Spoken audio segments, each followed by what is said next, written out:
Bonjour, bonjour, bonsoir, bonsoir, Nabalandignon sur la voie céleste. Vous allez belé à niveau ya Europe, Jambe abattre la bino na niveau ya Asie, na niveau ya Afrique, sans oublier en République démocratique du Congo. Bote na bino isusu Jambe abattre la bino, les lots tozali comme il me s'annonce le 9 mars 2020. Dengue Toyo Kananabino toujours avec votre humble serviteur Moïse Maoka Antibal. De coup on a souvent pour Nakosala. On donne les informations et puis Tosali par analyse. Alors les lots seulement que Makambe Belé influence à Kabila. Joseph Kabila a 18 au pouvoir, force les alliés. Les régimes entre le côté Sikoyo pour déstabiliser Kabila. À cause de la ligne, tout le monde va se passer à la continuer. Qu'est-ce qui va se passer? Est-ce que la coalition entre FC Nakash et les réseaux Kendele Oyo, tout aussi ça moi Oyo, va faire des analyses concrètes pour la situation à Mboka et Zali Wapi. Ce qui vous permettre. Merci na bazo pesa ba situation na bango tozali batu bere ezanga raté opi baza ko finga Jambe toujours abattre la bino sans plus tarder to koti na masolo na biso ya lelo. Joseph Kabila a régné 18 ans. À 18 ans on a Azalaki na trois forces Oyo Atiki ou Azolinga toujours à contrôler. Ils ont un volet politique, volet militaire, y compris un volet économique. Ils allaient ba force au Kabila Azali na yango. Mais elo que Zangi ezali appui extérieur. Or que tu es na kati Afrique pour na koluka ko déboulonner soit ko bêta ko monter un coup d'état, il faut oser un appui extérieur. Et aux hommes on a toujours bazoko taba réunion pour na compléter contre les régimes en place. Est-ce que sans appui extérieur, est-ce que bakuna bongo récibe récité? Alors boyeba dernier masolo ya mboka ekomi boyeba force Kabila on a pour l'instant les régimes en place. Ouais moi na mboka Félix Antoine Tshisekedi déjà à dépiécer na manière à déboulonner comme une wapi pour voyez bah donc vous comprenez trois forces à Kabila ils ont un volet politique moi tout le monde a un premier ministre sur autant qu'il conçoit RDC premier ministre a un pouvoir belé et au moins se vous remarquez dans la réunion à conseil des ministres président a ça de toutes les façons à la réunion là hier muta président. Il sait très bien que non, comme bon, par primature, la réunion conseil, pas réunion conseil ministre, et c'est pas décision. Alors, si on remarque dans le temps où il y a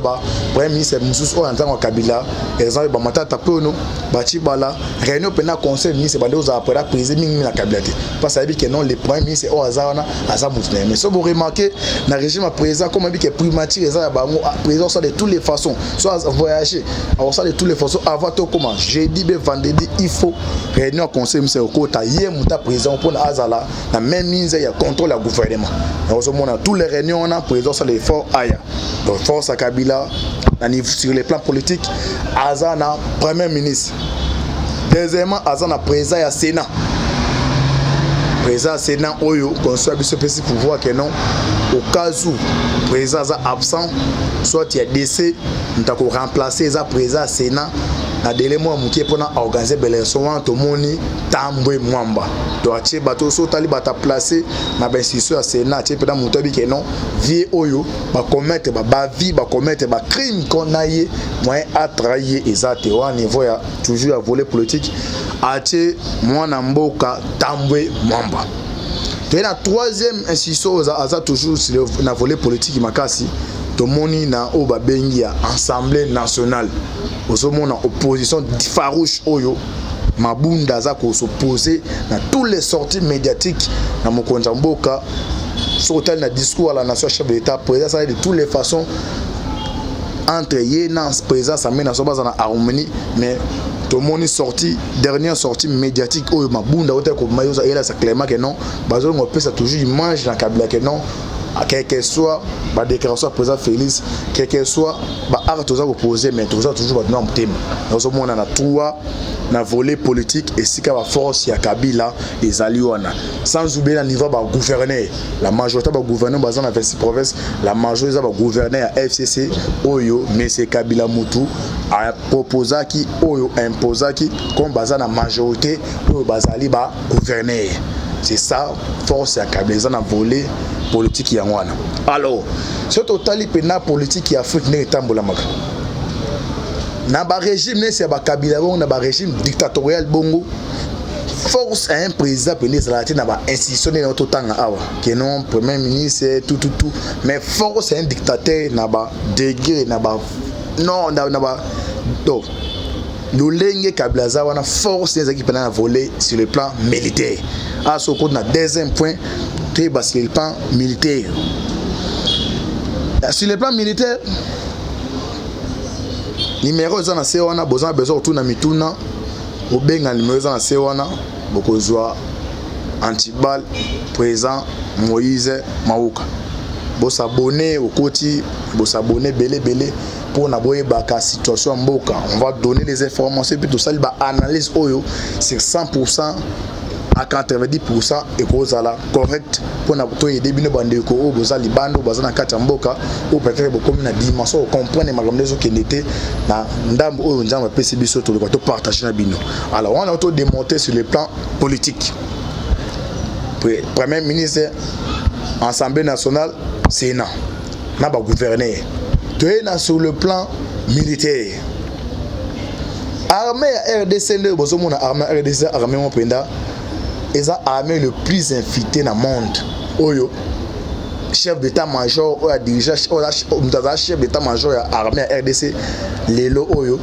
azari mini c'est défense ya Rwanda mais baya bateli biso oka même nzambe ko juger bato basala ba proposition wana to moni James Kabaribi mutaza rwandais aye na ba musée a comme chef d'état-major donc ko zo chef d'état-major armée moko aux étrangers oka ils a insert dans les noyaux donc RDC histoire RDC ils a histoire moko surtout bani ko bete la bano bakoya en tout cas berera bongo ezo ngaka lisusu te alors na kati armée ya FARDC ya République du Congo ils ont un petit mon confiant d'autres va petit mon confiant toujours exemple c'est général John Numbi na kati armée na biso ils ont un jeune oyo bango bande recruter bango bazwa bango na ba Tanzanie na misu na ba Rwanda na ba âge ba 16 ans na ba âge ba 15 ans na ba âge ba 17 ans oyo baye na bango awa na République démocratique du Congo baza na papa te baza na mama te bakoleli awa bazwi bagrade bango awa alors ba genre ya ba groupe bongo na niveau armée sebele tozi général John Numbi to kozwa o tu dernièrement ko kufa awa le général Delphin Kaimbi même yé pa kinda azwa ba petit na ye oyo wa reki azwi na ba libanda mboka baye baza ba nationalité douteuse baza ba congolais te oyo ba kolisi bango na armée ye muto akoti bona kati ya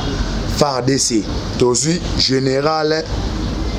ami sitango fort même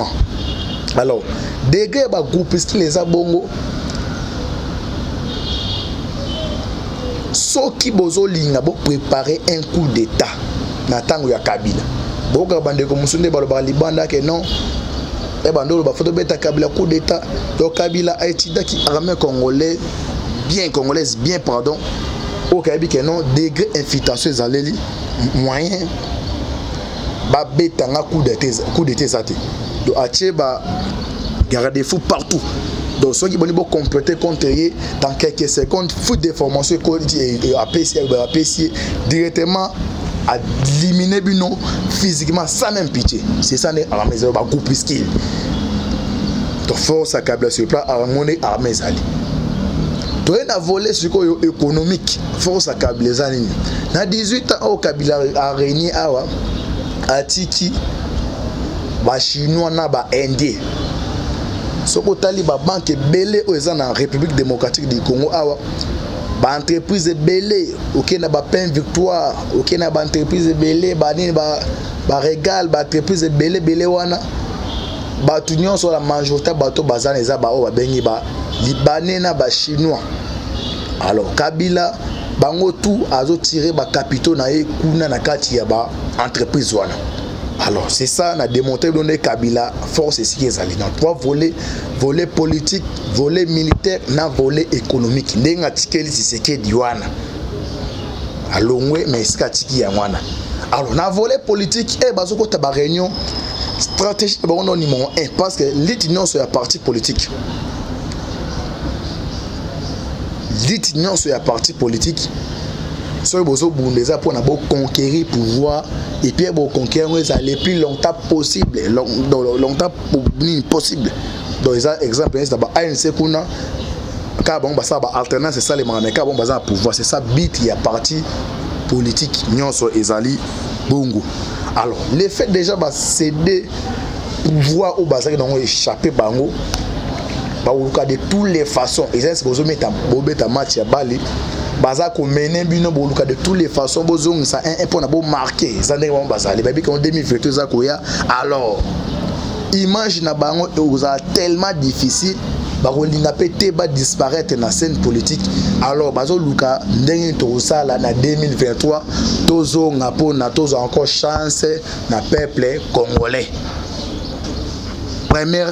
plan na bango il faut te faire échouer c'est Tshisekedi. On a toujours un volet politique. Et si tu Tshisekedi, et si tu échoues qui jamais à courir ici fait to échouer. Alors pendant échouer c'est ndenge nini, baza déjà na premier ministre, baza déjà na président assemblée nationale, baza président sénat, baza na ba gouverner, baza na ba bourgmestre.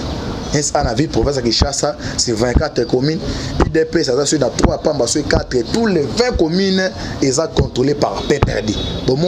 c'est exemple à niveau à marché central. J'attends que la PSI pour les informations que non,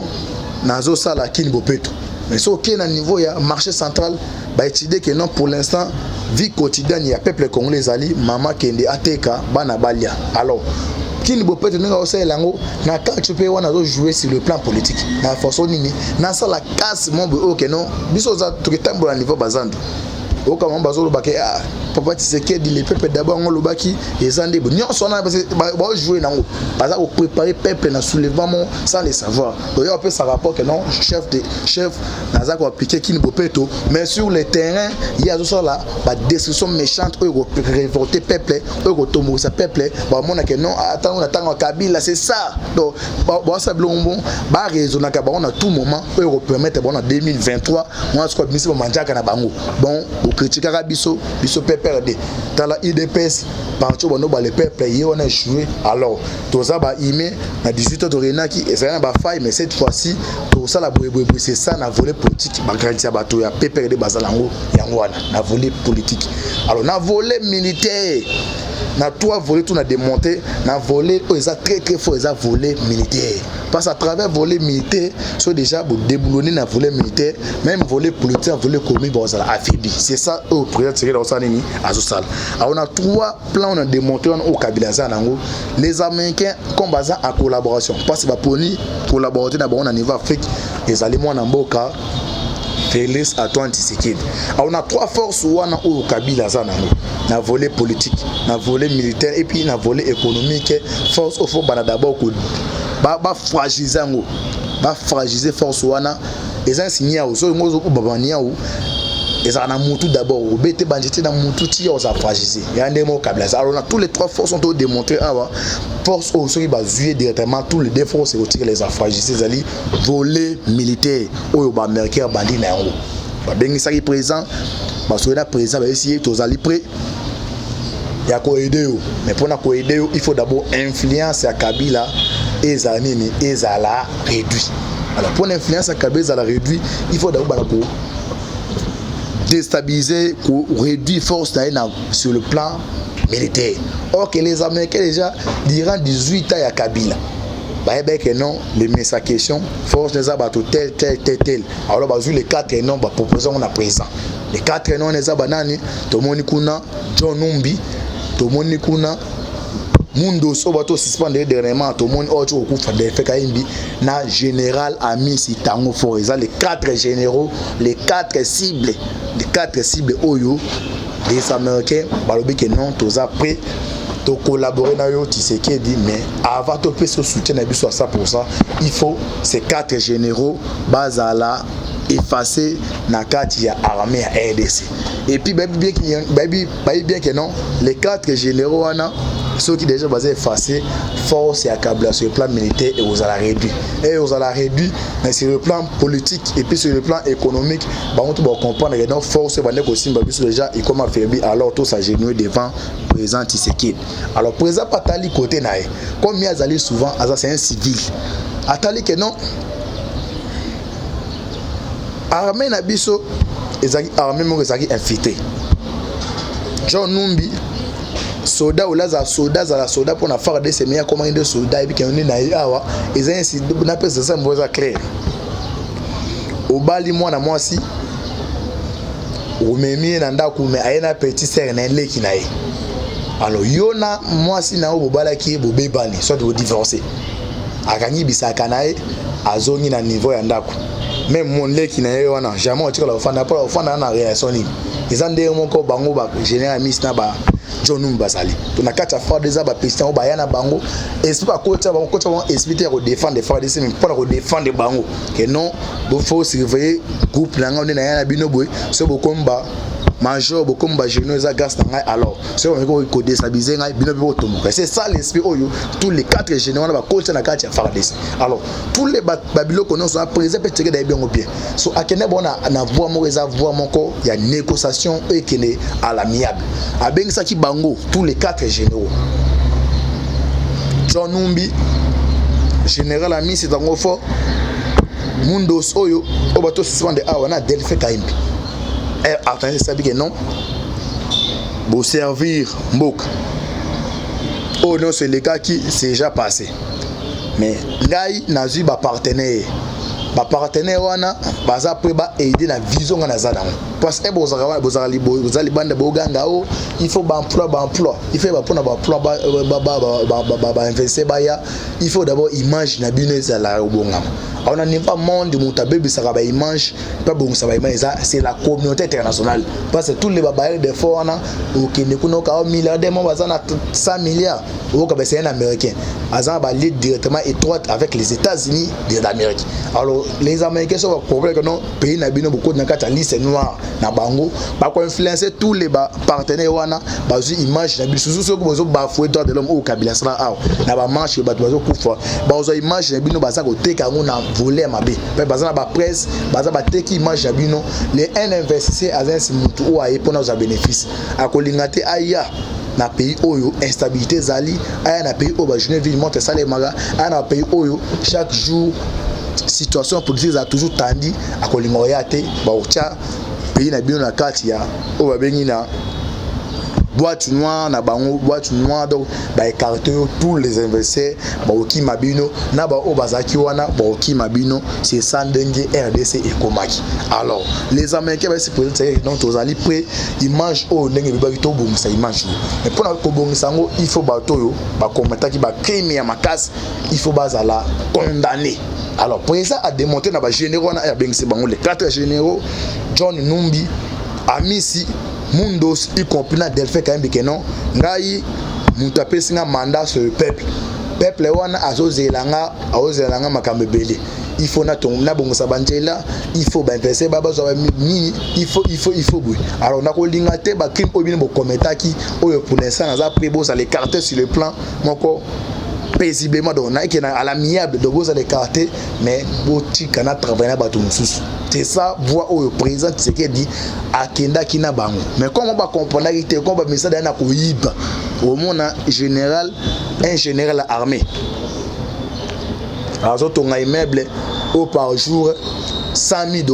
$50,000 à dépasser un général à travers Kate bon mwana ozo wapi nyonso soni à travers Kabila bazana ba jugement na bango ya ba diamant ba bimisana na est au général ami sakangeska boy so kolia na ba mona ke no so ki baza sanctionné baza écarté ba kokoka sous kolia ti alors ba bango toujours ba ke no baza ba innocent baza à politique ba travailler pour na FARDC. Alors à travers un poste d'abord président comprenait que non ces gens là bazana pour ça que les retraités voler solution on a trouvé les bango ou peut-être sauver bango parce que ni tété ba senga bango il faut ba la néo ba créer l'union so oyo basali. Alors président zo qui troisième vraiment vous permettre et à se pencher mine comptable mais ba merquete à se pencher mine peut côté na bango té mais solution vous permettre à l'amiable mais les quatre généraux ba comprendre été. Alors président à qu'est-ce qu'on a volé à zo kene a alors volé à zo kene a nini ces généraux là bazana ba makamba sala na makambo wana au mona mundo so okili kamba miseli non il a détourné la prime ya ba militaire abanda ko sala ngo déjà banda kala be président tseke daye ba PC ba atali na rozele to jena mundo sene sala kandeni soda ba futa par exemple 150 000 raison pour exemple on a 150 000 wana ba futa ngo pendant un mois dans les premiers si les 30 ba fouté 150 000. Alors comme Kabila tchaki ba soda na ba condition mo eza ya malamu te bazana bana na bango batanga na ba classité hôpital na malamu eza ezate ba au moins aroza na fond kuna na zo ndapo na défendre drapeau ya mboka moi si na e abengi ke non awa par exemple moi na osanini azobela awa par exemple moi na osanini ba bengani na classe sikoyo ye kuna za na fond force de la salaire na par exemple ti les 30. So général John Nando mundo so ya sala ndeni akwa prêter soda wana mbongo pa ya za mbongo ebele ya za mbongo na bazwana par exemple 200 soda au faux urgence mo que baza besoin 100 000 mais faut baser la 30 na les base là les 30 il y a cause 100 000 wana par na assigner au soda dérogation dans prêter à déficit c'est 100 000 on a 100 000 on a ba futa yo les 30 au loza ndozo 150 000 yek nenga peso 100 000 wana aza kolongola likolo wana 30 000 donc un salaire nous ya par exemple 150 000 comme au défaqué déjà 100 000 na urgence moke ya ki pona moi si na awa na Kishasa abando bela ya défa ko 100 000 akolongola c'est 130 000 OK par mois soda za na fond aza ko se retrouver na combien na 20 000 alors yebisa ngai soda za na fond o azo défendre pona o ati vine en danger o pe mais ça n'est zana ils ont avantage de choses directement kufi par mois à combattre aza ko se retrouver na 20 000 francs 20 000 francs nini kwa nini o leva futa 150 000 urgence mo na Kishasa moi na zobela ba bengane na classe moi ça bengi a défi bon pas général à katata 10 000 à 30 000 à se à 20 000 alors ntabongo akutena ba congolais moko na niveau zam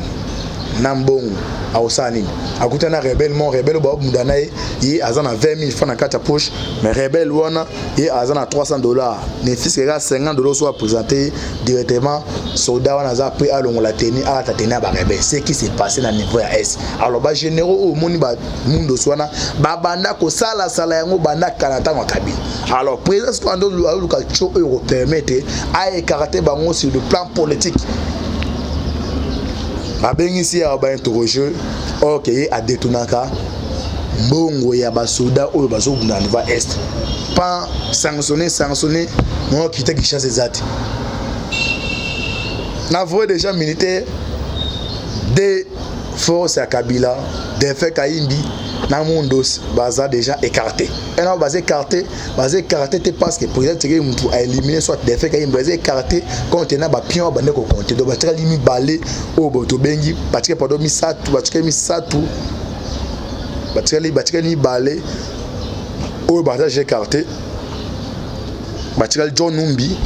na général Amisi Tamofort alors lobby ba suspenda qui est ba nommé Yazaki général commandant à 33e région militaire na niveau ya est ba suspendre et puis neto ba awa azan en raison surveillé azan interdit ya ko quitter Kishasa sous ordre le commandant suprême, le chef d'état-major, c'est Mbala. Oh, attention, pas le commandant suprême, Mwanamboka Félix Antoine Tshisekedi. Alors, comme on a trois volets dans tout limbo, volet politique, volet militaire, volet économique. Volet politique accompagné que non, volet militaire a commis cause à la faibli. Alors, il déstabilise tous les deux volets là-bas. Même aux hommes, on a Makamo, Bakangi déjà s'afficace. Déjà s'afficace, on a David Blatner, on a rien qu'à prendre s'afficace, c'est à part Makamo, il y a construction, Azana Bakop, Moussou, Eza Awa, O toujours, Bazali Bato Kabila, O Batira, toujours, Bakapito Nakacha Biloko, alors il faut tous les cibles, Jamal, ou nos hommes, Bakangi, Jamal, Azali, ni présent, la communauté, Libanais, tout. Alors Libanais baza ba entreprise na bango tout bakuta na kana bakabila kada ils ont bossa na boy comme na tika ki boy bo mancha bilo ko nyonso wana comme la majorité peuple a informé te intoxication pesa makasi parce que eza baza na campagne moko wana même batu muso ba ndikumso la muka bango bata FC ba financer bango bossa de toutes les façons non Tshisekedi daza bo pesa message d'opinion que non aza toucher étiquette mutaza okamba ezali nani Kabila. Oka mutalamuka zo basata ezo travailler ezo opinion ezo travailler maman mona Jadjin Ngobila abuki mese na zandu président amoni l'état de donc bando le bandeka vous voyez ça travaille ezo jouer ndenge na campagne le tour ndenge batalamuka ba jouer sur le plan tribal ba etida ki beke no changu eloko na muzitu mutachidi yango changu ezai fief à IDPS mais à travers sur le côté tribalisme changu kuna la majorité za bato bandundua quand Luka pense et puis ça jouer dans la campagne électorale aux homona eza mutu musa wande ko séparer IDPS mais contenir espèce tribalisme à côté ça giwana accueillir à voter Martin Fayulu Moutane na kacha fait funebwe otali dira combat na à l'état côté ya IDPS donc ce sont des bakanto à porter ba jouaka et puis éternel compte la majorité ba fier Fayulu azaki comme un robot fabrikaki mais à travers tribalisme wasaki wana et jouer oyo côté mususu au mona mutu mususu na aza mutu ya IDPS mais comme azaki mutabandundu ake ko voter Fayulu pas oka mbiso mona ba sans tête ana campagne électorale mutu mususu ake voter Kabundi mais aka voter Fayulu mais eza ndenge c'est normal ndeni yo mutu voter de Kabundi aza c'est nini secrétaire général et IDPS mais na pour ont voté Fayulu ça fait tribalisme bande ba tidaki et puis joueur qui alors na tous les trois volets na limbo libinoana volet militaire ndé oyo Kabila ko kozala affaibli dès Kabila ko affaibli na volet militaire et déstabiliser tous les deux plans ou à volet politique na volet économique alors la volet économique et c'est qui il faut président Tshisekedi azuela batouana ba adversaire de taille adversaire roya et comme duel comme classico et qu'on permettre base à la affaibli parce que ceux qui yo indien au créer par exemple trois entreprises ou engagé par exemple 100 personnes 200 personnes mais salaire à Moutouane nous fout par mois et années $100 mais un juif a créé trois entreprises mais salaire nous fout à Moutou par exemple $200 bato baza et pas na yo soit to négocier na bango bon match ça na bango so simité les Congolais ba wana rejoindre les entreprises ba juifs pa les chinois et les indiens au bakoka diwel ki wana te ba okanga bilo na malembe ba usani ni ba kokende c'est ça oyo na troisième voie au Kabila de quotidien to instrumentaliser ba opérateur économique to basé na RDC ba jouer en défaveur à Tshisekedi alors président Tshisekedi pose là pas ça mandat naï sauter na biso be que non linaza na compte on peut s'en peuple et ça na mandat naï que reçoit que non bosali coalition pour peuple kuna bien côté la majorité pas que non mutaza président Ezaïe Tshisekedi ba bossa na Kabila ba bossa ni Kamere ba que non yo mutaza président tala bilia noza bila moko négatif yango zo monde les États-Unis a payé ça qui est batuna ba opérateur économique naé pour na ba ça la duel autobengi na ba juif ou même na kacha cabinet na répéter loko na kacha cabinet chef d'état ba linga qui rapprochement entre président Tshisekedi na ba juif wana pa que non bango ba miso bazana ba tira katata mboko yo mona muso azana za conseiller chef d'état mais ils ont entreprise dans ba libanais mon bana ya kenda moi miki azorane so lingate ba diverser ba ya o a maîtriser bangote au mona ya mona voyage à présent ba muso bando ça o ça que s'est passé na sur 3 volets. Alors on a 3 volets wana présent Tshisekedi a bandi volet déstabiliser premier volet le tout dernier volet ils a volé militaire o bozo mona et pesi oka scandale oyo batu ya FCC baza kolela. Alors on a qu'à toujours voler politique président Tshisekedi a ko débaucher mais ko débaucher nga ko débaucher le a débaucher tendeke Kabila ndeko débaucher batu ko pesa mbongo ya origine non. Les seules façons de débaucher Bango, il faut démontrer que bateau basé par Kabila que non, c'est moi qui est le chef de l'État. Alors mon tobo ko compter pas ni azelo commandé. Au plan ils ont intérêt à wa yango. Dans mon national mon Alain Tundu azako la que non to senga na président Tshisekedi a protéger biso a ebi que non na volo to bengi na volo o na makametali ya force ba comprendre que mtoto bande ko banga azapa na force makasti comme d'ailleurs